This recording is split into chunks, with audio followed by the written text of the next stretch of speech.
Friends आज मेरे पास एक लैपटॉप है HP का i3 10 जनरेशन CPU इस लैपटॉप में है। उस लैपटॉप में सिर्फ 4 GB रैम है। तो उस लैपटॉप में रैम को वो अपग्रेड करना चाहते हैं, वो और एक 8 GB को कनेक्ट करना चाहते हैं। तो पहले अगर हो सकता है कि आपके पास कोई लैपटॉप है तो उस लैपटॉप में रैम अपग्रेड करने से पहले लैपटॉप का रैम का मेगाहर्ट्ज़ होता है, वो मैच करके आपको सेट करना होगा। चलो मैं यहाँ पर दिखाता हूँ। ये जो लैपटॉप है आप यहाँ पर अच्छे से देख सकते हो। इस लैपटॉप में मुझे रैम को अपग्रेड करना है।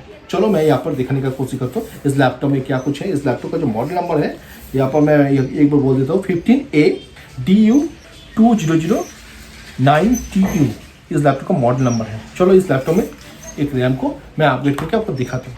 फ्रेंड्स आज मेरे पास एक लैपटॉप है HP का, आप यहाँ पर अच्छे से देख सकते हो। इस लैपटॉप का मॉडल नंबर मैं यहाँ पर अच्छे से बोलने का कोशिश करता हूँ। इस लैपटॉप का मॉडल नंबर है 15ADU2009TU। यहाँ पर आप अच्छे से देख सकते हो इस लैपटॉप का मॉडल नंबर। तो इस लैपटॉप में मुझे यहाँ पर रैम को अपग्रेड करना है। ये जो लैपटॉप है ना, मैं यहाँ पर दिखाने की कोशिश करता हूँ। ये लैपटॉप में i3 10 जनरेशन CPU लगा हुआ है। इसके साथ साथ इस लैपटॉप में जो रैम है 4 GB है। तो मुझे यहाँ पर 4 GB से यहाँ पर और एक 8 GB को इंस्टॉल करना है। तो पहले अगर आप आपका लैपटॉप में रैम को अपग्रेड करना चाहते हो तो पहले आपको देखना होगा रैम का जो मेगाहर्ट्ज़ है वो कितना है। उसके बाद ही आप वहाँ पर आपका लैपटॉप लैपटॉप में बेसिकली रैम को अपग्रेड कर सकते हो। तो चलो पहले यहाँ पर इस रैम को देखता हूँ कितना मेगाहर्ट्ज़ का रैम है लैपटॉप। देखो पहले ओपन करना होगा आपको। देखो यहाँ पर जितना सारा स्क्रू था यहाँ पर फ़ोन में मैं यहाँ पर ओपन कर लिया। उसके बाद इसको भी हटा देता हूँ और इसको भी हटाना होगा मुझे। देखो यहाँ पर 1 2 3 एंड 4 यहाँ पर भी 3 नाट लगा हुआ था। मैं पूरी तरह से नाट को रिमूव कर दिया। उसके बाद यहाँ पर इस लैपटॉप में यहाँ पर 2 था। देखो यहाँ पर 1 नाट था, इसको भी मैं पूरी तरह से रिमूव कर दिया। उसके बाद इस लैपटॉप को मुझे ओपन करना होगा पहले। तो ओपन आप कैसे कर सकते हो, चलो मैं यहाँ पर दिखाने का कोशिश करता हूँ। लैपटॉप को पहले थोड़ा सा कोई भी इस तरह का आप कुछ ले सकते हो और उसके साथ साथ यहाँ पर लैपटॉप में जितना सारा साइड पे लेके आप ऐसे करके पेस्ट करो और लैपटॉप पूरी तरह से ओपन हो जाएगा। ना स्क्रू खोलने के बाद तो देखो यहाँ पर ये पीछे से ढक्कन जो था ये पूरी तरह से रिमूव हो गया। देखो यहाँ पर ढक्कन पूरी तरह से रिमूव हो गया। उसके बाद इसका जो रैम है यहाँ पर देखो रैम और एक रैम स्लॉट एम्प्टी है इस लैपटॉप में।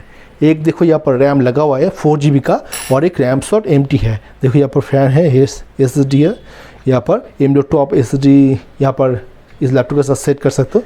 चलो रैम को पहले निकाल लेता हूँ। दोनों साइड में यहाँ पर और यहाँ पर आपको पेस्ट करना होगा थोड़ा सा।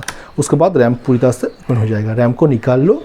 उसके बाद लैपटॉप में यहाँ पर देखो रैम कितना मेगाहर्ट्ज़ का है। मैं यहाँ पर फोकस करता हूँ फ़ोन में आके 2666 यहाँ पर आप अच्छे से देख सकते हो। इसी मेगाहर्ट्ज़ का रैम मुझे यहाँ पर इस लैपटॉप में इंस्टॉल करना होगा, नहीं तो काम ही नहीं करेगा। अगर आप ऑनलाइन से रैम को परचेस करना चाहते हो तो इसी मेगाहर्ट्ज़ का रैम को आपको परचेस करना होगा 2666। आप अच्छे से देखो यहाँ पर ऐसा इस लैपटॉप का मेगाहर्ट्ज़ है। इस लैपटॉप का जो रैम है इसका मेगाहर्ट्ज़ है। तो मैं यहाँ पर देखो यहाँ पर 8 डाटा का एक रैम लिया है। 8 डाटा का यहाँ पर मेगाहर्ट्ज़ देखो 2666। अगर ये मैच नहीं किया ना तो आपका लैपटॉप का रैम काम नहीं करेगा। तो यहाँ पर 2666 आप अच्छे से देख सकते हो।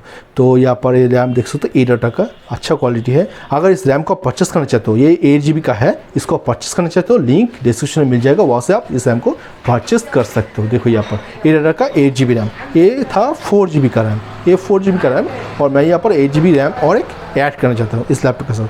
चलो इस लैप को ओपन कर लेता हूँ बॉक्स से।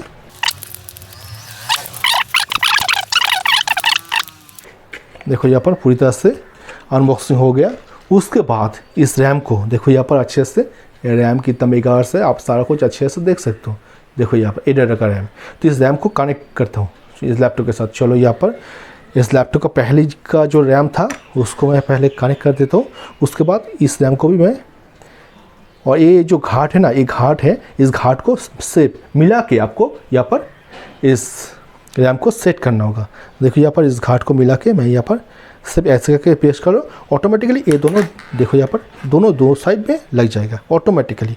ये रैम को यहाँ पर ये जो घाट है और ये यहाँ पर जो घाट यहाँ पर लैपटॉप के अंदर इस घाट को मिला के यहाँ पर थोड़ा सा पेस्ट कर दो और उसके बाद उसके बाद आप नीचे कर लो। देखो यहाँ पर रैम पूरी तरह से सेट हो गया और ये 2 गार्ड ऑटोमेटिकली लग जाएगा। लैपटॉप का रैम पूरी तरह से ऑपरेट हो गया। उसके बाद इस लैपटॉप का कुछ कवर है, मैं यहाँ पर कवर को देखो यहाँ पर कवर को लगा दिया। उसके बाद मैं इस लैपटॉप को ऑन करके पहले देख लेता हूँ ये रैम सेट हुआ कि नहीं। चलो पहले मैं यहाँ पर इसको देख लेता हूँ एक बार ऑन करके। उसके बाद मैं यहाँ पर स्क्रू जो है स्क्रू को सेट करने वाला हूँ। पहले मैं यहाँ पर देख लेता हूँ एक बार ये रैम काम कर रहा है कि नहीं इस लैपटॉप के साथ।